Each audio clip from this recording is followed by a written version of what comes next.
नमस्कार दोस्तों, JDS competition में आपका स्वागत है। आज हम चर्चा करने जा रहे हैं क्वाड समिट की। क्या एक देश चाइना की दादागिरी को कंट्रोल नहीं कर पा रहा है, इसलिए हमें क्वाड की स्थापना करनी पड़ी।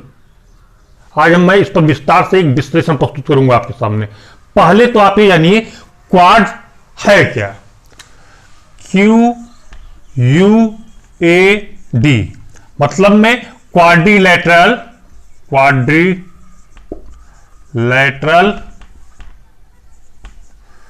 Security summit, security dialogue.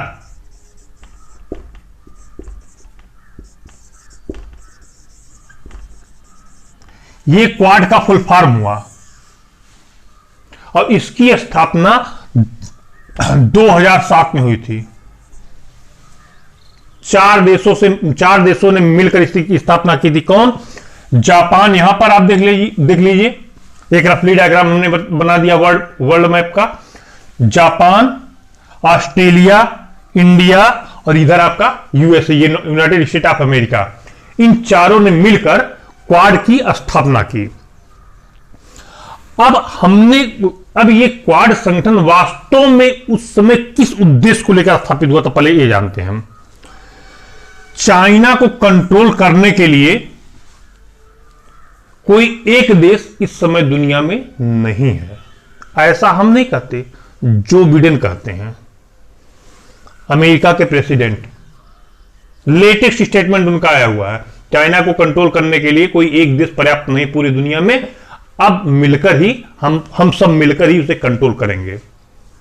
भाई, इतनी उसकी दादागिरी बढ़ गई है चाइना की, या विस्तारवाद की नीति उसकी इतनी ज्यादा बढ़ गई है। आगे चलिए। इस क्वाड की स्थापना 2007 में होती है। क्यों? मूल उद्देश्य क्या था? आप देखिए, इंडो पैसिफिक रीजन ये पूरा है, यानी हिंद महासागर यहां पर है और इधर है प्रशांत महासागर। तो इधर इसको इंडो, इधर पैसिफिक ओशियन, इसको लेकर कहा गया कि इंडो पैसिफिक रीजन। यहां इस को कंट्रोल करने के जो चाइना की हलचल है यहां पे बहुत ज्यादा है। और यहां पे छोटे छोटे देश, फिलीपींस, मलाया, थाईलैंड, बोर्नियो, कालीमत्तन, ये सब सिंगापुर, ये सब यहां पर, वियतनाम, ये सब छोटे छोटे देश यहां पे हैं। चीन हमेशा इन देशों को धमकाता रहता है और कहीं ना कहीं टापू, आर्टिफिशियल एक टापू निर्माण कर देगा। कहीं इन लोगों के जो पानी वाले जहाज उनको रोक दिया करेगा, यानी व्यापारिक गतिविधियों पर अंकुश लगा दिया करता चीन।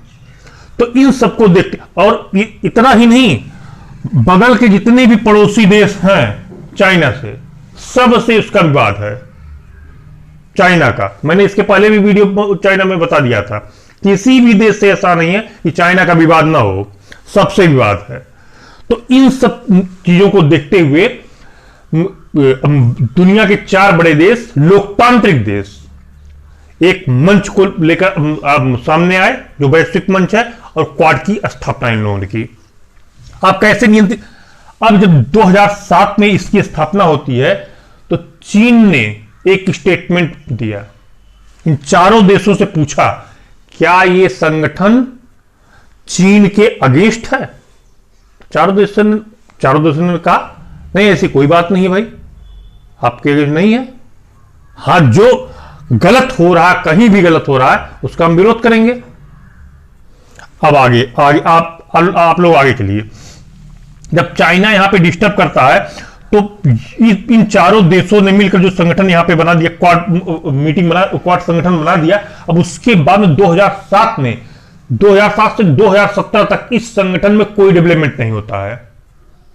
जब वो सवाल पूछता है, उस एक संगठन ठंडा पड़ा रहा।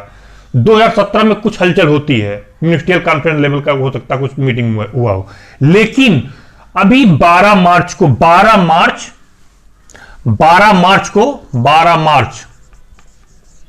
2021 को इसकी पहली शिखर वार्ता होती, वर्चुअल मीटिंग होती है।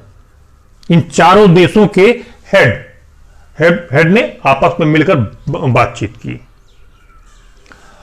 अब उस बातचीत में चाइना को लेकर तो बहुत डिटेल बातचीत नहीं हुई, लेकिन उसको और विस्तार इस संगठन को दे दिया गया। जो एरिया था, स्थापना हुई थी तो चाइना को कंट्रोल करने के लिए, लेकिन अब वर्तमान में जो बातचीत हुई, जो परिणाम निकल के सामने आए, उसमें कोरोना वैक्सीन, कोरोना को लेकर और क्लाइमेट चेंज को लेकर ज्यादा बातचीत हुई। यानी अब यह संगठन खाली चाइना को कंट्रोल नहीं करेगा, अब इन सब बिंदुओं पर भी चर्चा करेगा। और आपको एक और फैक्ट बताते हैं। पहले हमारा अभ्यास, मालाबार अभ्यास, यूएस और इंडिया के द्वारा हिंद ओशन में हुआ करता था, लेकिन 2020 में यूएस, इंडिया, ऑस्ट्रेलिया, जापान, इन चारों ने मिलकर यहां पर मालाबार अभ्यास किया। यानी नेवी का जो अभ्यास होता है ईयरली, उसको यहां पर हम लोगों ने कंटिन्यू किया। इससे चीन के मन में एक दहशत आएगी कि भाई कुछ किया न जाए। चीन जो यहां के देशों को धमकाता आता चला रहा है कि आप व्यापारी जहां जा रहे हैं हमसे पहले परमिशन लिए तब कोई काम कीजिए। और ऑयल एक्सप्लोरेशन का काम वियतनाम के क्षेत्र में उसने ऑयल एक्सप्लोरेशन का काम अवैध तरीके से शुरू कर दिया था। उसको देखते हुए, और जो कृत्रिम टापू इसने निर्मित कर लिया था, जापान को धमकाता रहता है। इन सबको देखते हुए ये पूरा मालाबार अभ्यास हुआ कि चीन को कम से कम बैलेंस किया जाए।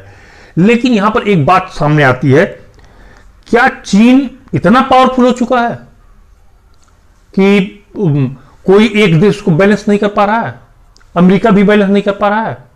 अमेरिका के राष्ट्रपति का तो यही स्टेटमेंट कहना है कि भाई चीन को बैलेंस करने के लिए एक संघ की आवश्यकता है, ना कि कोई एक देश उसको कंट्रोल कर सकता है। उनका स्टेटमेंट है, ऑफिशियल स्टेटमेंट ये है। लेकिन मैं आपको यहां पे एक खास बात बता दूं, चाइना की जो गतिविधियां हैं, पहली बात तो ये आप जान लिए कि यहां पे एक कम्युनिस्ट शासन है, जनता के मन माफिक कुछ होता नहीं है। ये जो विस्तार अपना बीआरओ प्रोजेक्ट के द्वारा पूरा कर रहा है, यूरोप की साइड में जितना स्पेंड कर रहा है, उसको लेकर उन्होंने स्टेटमेंट दिया जो बिडेन ने। लेकिन सच्चाई हो सकता है ये न हो।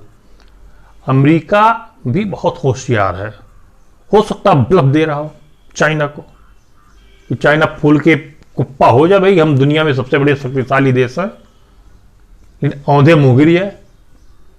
कोरोना की रिस्पॉन्सिबिलिटी भी चाइना की थी, चाइना ने ही कोरोना फैलाया था। ये भी आपने देखा होगा पेपर में, जितनी भी बातें सामने आई उससे ये जो साक्ष्य मिल रहे हैं वो चाइना पर ही जाता है, ऐसा नहीं। लेकिन फिर भी हम लोग जितने भी देश हैं चाइना पर कोई अंकुश नहीं लगा पा रहे हैं। क्यों नहीं लगा पा रहे हैं? भाई वो कम्युनिस्ट कंट्री है, और कम्युनिस्ट कंट्री होने के नाते वो कोई भी एक डिसीजन संभव है, ऐसा नहीं, संभव है, कोई भी एक डिसीजन हार्ड स्टेप ले सकता है। जबकि ये चारों लोकतांत्रिक देश या पूरी दुनिया के लोग जो लोकतांत्रिक देश, वो ऐसा डिसीजन संभव है न ले पाए। ये मेन रीजन आपको समझ में आता होगा, संभव है, ये मेन रीजन है। कोई जरूरी नहीं हो ही, ये संभव है, गेस है।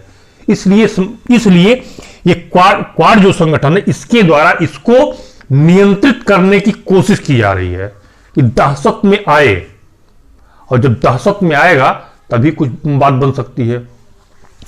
अब ये क्वाड संगठन आज वर्चुअल मीटिंग हो गई, आज कोरोना वैक्सीन पर भी जो चर्चा हुई, उस पर इस पूरे मीटिंग में एक बहुत बढ़िया बात सामने आई, भारत की जमकर तारीफ हुई। किस बात को लेकर? कोरोना वैक्सीन को लेकर। पूरी दुनिया में 150 देशों में इंडिया ने कोरोना वैक्सीन को सप्लाई किया है। आज की डेट में हम लोग बहुत पावरफुल इस मामले में हो चुके हैं। हम लोगों की जो नीति थी प्राचीन काल से लेकर अभी तक, जैसा प्रधानमंत्री ने बोला वसुदेव कुटुंबकम की, वो कंटिन्यू है। हम आज भी एक देश है तो दुनिया को मारने का काम कर रहा है, और दूसरा ये देश है जो दुनिया को बचाने का काम कर रहा है। फर्क है इन दोनों के कल्चर में, इसके कल्चर में। ये तो ऐसे कंडीशन पे लाके खड़ा कर दिया पूरी दुनिया को, और हम लोग हैं बचा रहे। तो ये हमारा जो संस्कार है उसकी तरफ हम आगे चल रहे हैं, और यही कारण है कि भारत की तारीफ सारे देश कर रहे हैं। भारत की तरफ भारत को एक अच्छे निगाह से देख रहे हैं। ये है आज का आपका क्वाड समिट, जिसमें जो छोटे छोटे फैक्ट थे हमने डिस्क्लोज कर दिए, जो भी विश्लेषण हमने आपको प्रस्तुत कर दिया करंट अफेयर का। और भी फैक्ट मिल सकते हैं आपको तमाम जगहों से, जहां भी आपको सोर्सेज मिल सकते हैं, लेकिन ये विश्लेषण हमने प्रस्तुत किया। हम कहें कि करंट अफेयर का इशू है, लेटेस्ट में डेवलप हुआ है, आपको बताना जरूरी है। इस कार्ड से हमने इसको डिस्क्राइब कर दिया। फिर हम सैटरडे को मिलते हैं किसी मोटिवेशनल स्टोरी के साथ। नमस्कार, धन्यवाद।